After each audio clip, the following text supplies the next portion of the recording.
नमस्कार विद्यार्थी मित्रांनो, एक महत्त्वाची न्यूज आहे, महत्त्वाची जाहिरात आहे। इंडियन पोस्ट ऑफिसमध्ये भरती प्रक्रिया सुरुवात झाली आहे। जवळपास 21,413 पदांसाठी पूर्ण भारतामधून ही भरती प्रक्रिया राबवली जाणार आहे। यासाठी काय पात्रता आहे, पदे कोणती, जागा आणि पगार किती असतो आणि परीक्षा पद्धत, निवड पद्धत कशी, थोडक्यात या व्हिडिओच्या माध्यमातून आपण माहिती घेऊया। हा व्हिडिओ शेवटपर्यंत बघा, पूर्ण माहिती अपडेट तुम्हाला या व्हिडिओच्या माध्यमातून मी देतोय।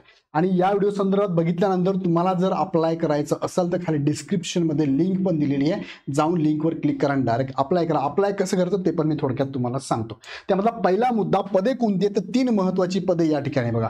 हे नोटिफिकेशन आलंय 7 फेब्रुवारी 2025 चं आहे। Indian government of India, ministry of communication, department of post डिपार्टमेंटचं जीडीएस म्हणजेच ग्रामीण डाक सेवक या नावाने, जीडीएस नावाने हे ऑनलाईन एंगेजमेंटचं शेड्यूल आलेलं आहे।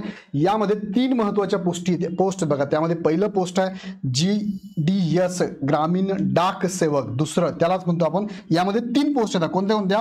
ब्रांच पोस्ट मास्टर, बीपीएम म्हणतो आपण त्याला। दुसरी पोस्ट आहे त्यालाच असिस्टंट ब्रांच पोस्ट मास्टर किंवा त्याला म्हणतात डाक सेवक। अशा 3 डिफरंट पोस्टसाठी ह्या इथे जाहिरात आलेली आहे। आता त्यामध्ये पुढचा मुद्दा बघूया की फॉर्म भरण्याची मुदत कधीपासून कधीपर्यंत आहे। बघा 10 फेब्रुवारी पासून ते 3 मार्च पर्यंत फॉर्म भरण्याची मुदत आहे। आत्ता जाऊन तुम्ही फॉर्म भरू शकतात आणि तुम्हाला जर फॉर्म एडिट करायचा असेल, करेक्ट करायचा असेल तर करेक्शनची विंडो 6 मार्च ते 8 मार्चला ओपन होणार आहे। तिसरा महत्त्वाचा मुद्दा, यामध्ये पगार किती आहे बघा। यामध्ये बीपीएम म्हणजे ब्रांच पोस्ट मास्टरला पगार आहे 12,000 पासून 29,380 पर्यंत आहे। डिपेंड तुमच्या वर्कवरती असतं। दुसरं आहे असिस्टंट ब्रांच पोस्ट मास्टर आणि डाक सेवक यांना 10,000 पासून ते 25,000 पर्यंत सॅलरी असणार। तुम्ही तुमच्या गाव लेवलला सुद्धा इथे पोस्टामध्ये काम करू शकता आणि तुम्हाला माहिती आहे पोस्टाचं काम दिवसभर नसतं, एक तर अर्ली मॉर्निंग असतं, दुपारपर्यंत असतं, त्यानंतर काम नसतं। सो या ठिकाणी तुम्हाला ह्या पदासाठी अप्लाय करता येऊ शकतं। ही गव्हर्नमेंट ऑफ इंडियाची पोस्ट आहे, तुम्ही गव्हर्नमेंटचे सरकारी कर्मचारी होणार आहात हे पण लक्षात घ्या। त्यानंतर पुढे ज्यांना जे इथे पात्र आहे त्यांनी अप्लाय करायला काहीच हरकत नाही। बघा मी तुम्हाला इन्फॉर्मेशन देतोय। वयोमर्यादा किती, यामध्ये बघा मिनिमम एज तुमचं असावं 18, मॅक्सिमम 40 वर्षापर्यंत फॉर्म भरू शकता ओपन कॅटेगरीचे विद्यार्थी। आणि तुम्ही जर कॅटेगरीमध्ये असाल तर तुम्ही एससी किंवा एसटी असाल तर 5 वर्ष तुम्हाला रिलॅक्सेशन म्हणजे 45 वर्षापर्यंत सूट आहे।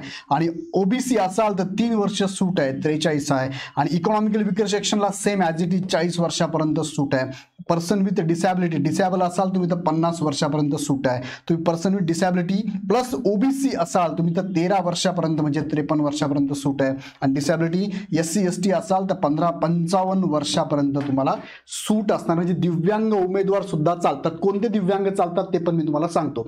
शैक्षणिक पात्रता काय, यामध्ये तुम्हाला सेकंडरी म्हणजे तुमचं फक्त 10वी पास असाल तर तुम्ही डायरेक्ट फॉर्म भरू शकता। 10वीच्या तुमच्या मार्कांवरती तुमचं सिलेक्शन आहे। इथे एक्झाम अजिबात होत नाही, डायरेक्ट सिलेक्शन आहे। कसं सिलेक्शन आहे ते पण मी तुम्हाला सांगतो।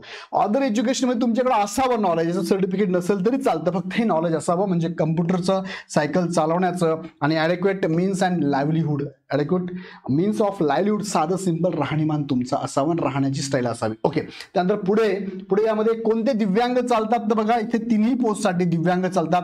लो विजन चालतात, बी डीफ चालतो, हार्ड हिअरिंग चालतो, सी मध्ये 1 arm 1 leg, leprosy, cured, dwarfism, acid attack victim चालतो। डी मध्ये specific learning disability, intellectual disability person चालतो। आणि ई मध्ये बघा म्हणजे शेवटमध्ये multiple disability from among disabilities mention at A to D, याच्यामध्ये ह्या सगळ्या एकाच व्यक्तीला ह्या 4 पैकी कोणत्याही 1, 2, 3, 4 डिसॅबिलिटी असेल तरी तो विद्यार्थी इथे फॉर्म भरू शकतो। त्यानंतर निवड पद्धत कशी आहे तर बघा, application will be shortlisted for engagement on the basis of system generated merit list, म्हणजे तुमच्या 10वीच्या मार्कांवरतीच आहे। The merit list will be prepared on the basis of mark obtain, conversion of grade points to mark as explain in subject para, 3 नंबरचा पॅरामध्ये explain केलं 3 पासून 13 पर्यंत।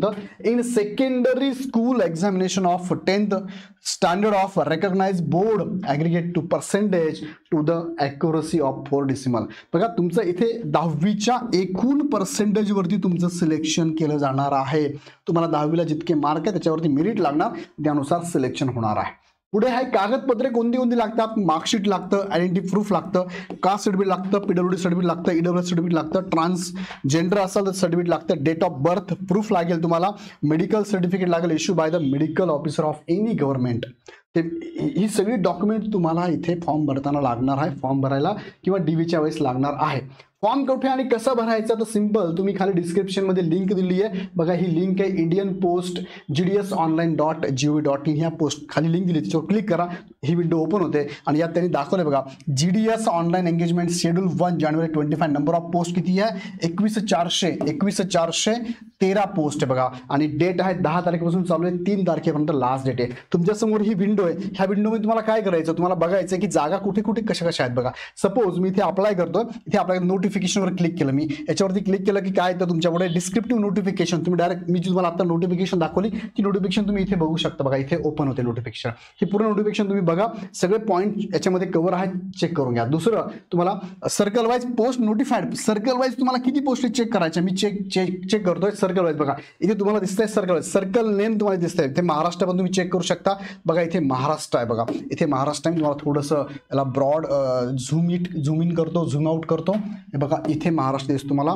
महाराष्ट्र 17 आणि 18 नंबरला महाराष्ट्र आहे. तुम्हाला भाषा मराठी येणं गरजेचं आहे बघा. त्यात आता पोस्ट कशा दाखवलं तुम्हाला बघा, इथे पोस्ट कशा आहेत कॅटेगरीनुसार, इथे कॅटेगरीनुसार पोस्ट मी सांगतोय अनरिझर्व पोस्ट आहे बघा, इथे महाराष्ट्र. मी परत एकदा क्लिक करतो, महाराष्ट्र आहे इथे, इथे 17 आणि 18 नंबरला महाराष्ट्र आहे.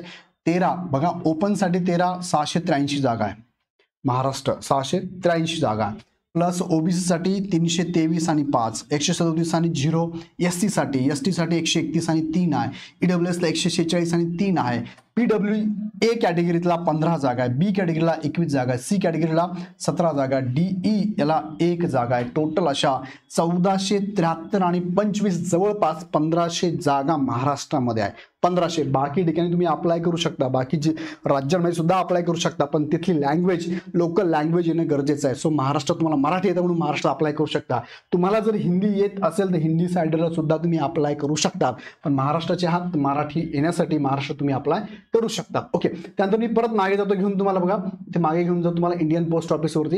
इथे गेल्यानंतर तुम्हाला चेक करायचं की मला ज्या ठिकाणी अप्लाय करायचं आहे त्या ठिकाणी जागा कशा कशा आहेत बघा. तुम्हाला अप्लाय करायचं आहे, इथे नोटिफिकेशन दिलेलं आहे, डिस्क्रिप्शन नोटिफिकेशन, तुम्हाला रजिस्टर करायचं आहे, इथे आहे ऍप्लिकेशन बघा, इथे रजिस्ट्रेशन करायचं. तुम्हाला रजिस्ट्रेशनवर क्लिक केलं की तुम्हाला इथे रजिस्ट्रेशन करावं लागतं. रजिस्ट्रेशनवरती गेलात तुम्ही, तुमचं नावानिशी रजिस्ट्रेशन करायचं, बाकी हार्ड इथे नाही आहे. नावानिशी बघा, इथे तुम्हाला रजिस्ट्रेशन आहे, हे सगळी माहिती भरायची आहे आणि सबमिट करायची बघा. हे झालं तुमचं रजिस्ट्रेशन. रजिस्ट्रेशन झाल्यानंतर पुढची जी प्रोसेस आहे, पुढची प्रोसेस तुम्हाला काय करायची, रजिस्ट्रेशन झाल्यानंतर पुढे आहे स्टेज 2 अप्लाय करायचं आहे ऑनलाईन. तुम्हाला अप्लायवरती क्लिक केलं की तुम्हाला तुमचा रजिस्ट्रेशन नंबर आणि सिलेक्ट सर्कल सिलेक्ट करायचा आहे. इथे भरपूर जास्त सर्कल आहे, तुम्ही महाराष्ट्रामध्ये अप्लाय करू शकता का इतर राज्यात पण अप्लाय करू शकता आणि सबमिट करायचं आहे. सबमिट करून हे सगळा फॉर्म भरायचा, अगदी 5 मिनिटाच्या अंतराने हा फॉर्म तुम्ही भरू शकता. ओके, त्यानंतर स्टेटस पण तुम्ही तुमचं चेक करू शकता की फॉर्म भरल्यानंतर काय स्टेटस आहे. त्यानंतर पुढे गेल्यानंतर फीज पेमेंट आहे, चेक द फी स्टेटस, तुम्हाला फी भरायची आहे, रजिस्ट्रेशन नंबर टाकायचा आहे आणि सबमिट करायची फी. त्यानंतर पुढे गेला तुम्ही परत तर इथे लास्टला कॅन्डिडेट ग्रीव्हन्स, तुम्हाला काही अडचण असेल तर तुम्ही इथे ग्रीव्हन्स जनरेट करू शकता.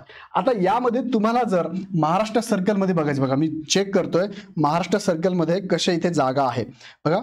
इथे महाराष्ट्र सर्कलमध्ये इथे तुम्हाला जस्ट जायचं आहे, सिलेक्ट डिव्हिजन करायचे. फॉर एक्झाम्पल मी नाशिकचा आहे, मला नाशिकसाठी फॉर्म भरायचा आहे, मग नाशिकला कुठे कुठे जागा आहे, मी नाशिकवर क्लिक केलं, व्ह्यू पोस्ट केला तर मला माझ्या नाशिकमध्ये जागा दिसत आहे कुठे बघा. हे नाशिक डिव्हिजन आहे आणि ऑफिसचं नेहमी बघा आंबेगाव, नाशिकमध्येच आंबेगाव आहे, ब्रँच ऑफिस आहे, आमलोण आहे, बावली खुर्द आहे, भुबली आहे, चिंचोली आहे, देवळाली आहे, ढकांबे आहे, दोंडे गाव आहे, हदरुंडी आहे, हट्टी आहे, हे सगळे गाव दिसतो मला. जसं मी नाशिक डिव्हिजन बघितले तर तुम्ही इतर डिव्हिजन पण बघू शकता बघा. लँग्वेज मराठी पाहिजे, पिनकोड पण दिला, तुम्ही इतर डिव्हिजन पण बघू शकता. सपोज मी नागपूर सिटीचं बघायचं मला, नागपूर सिटीवरती मी क्लिक केलं, नागपूर सिटीचं बघायचं, इथे जातो मी नागपूर सिटी आणि व्ह्यू पोस्ट केलं बघा. नागपूरच्या ह्या सिटीमध्ये मला पोस्ट दिसत आहे बघा, कुठे बेजोंगबाग, भिलगाव आणि जरीपटका इथे तुम्हाला पोस्ट आहे. म्हणजे या ठिकाणी तुम्हाला पोस्ट भरल्या जाणार आहे. कोणत्या पोस्ट आहे त्यांनी ते पण मेन्शन केलं, कोणासाठी अनरिझर्व एसटी साठी पोस्ट आहे. इथे यसो आहे जरीपट्टा, म्हणजे सेशन ऑफिस आहे तिथे बरोबर. अशा पद्धतीने तुम्ही प्रत्येक जिल्हानिहाय आहे इथे काय करू शकता, जिल्हानिहाय तुम्हाला महाराष्ट्र सर्कलमध्ये जागा कुठे कुठे आहे तुम्ही चेक करू शकता. ओके, इथपर्यंत ठीक आहे. आता याप्रमाणे तुम्ही फॉर्म भरायचा आहे, ही लिंक तुम्हाला डिस्क्रिप्शनमध्ये दिलेली आहे, एकदा चेक करा आणि फॉर्म अप्लाय करा. अजून काही प्रश्न असेल तर कमेंट बॉक्समध्ये टाका.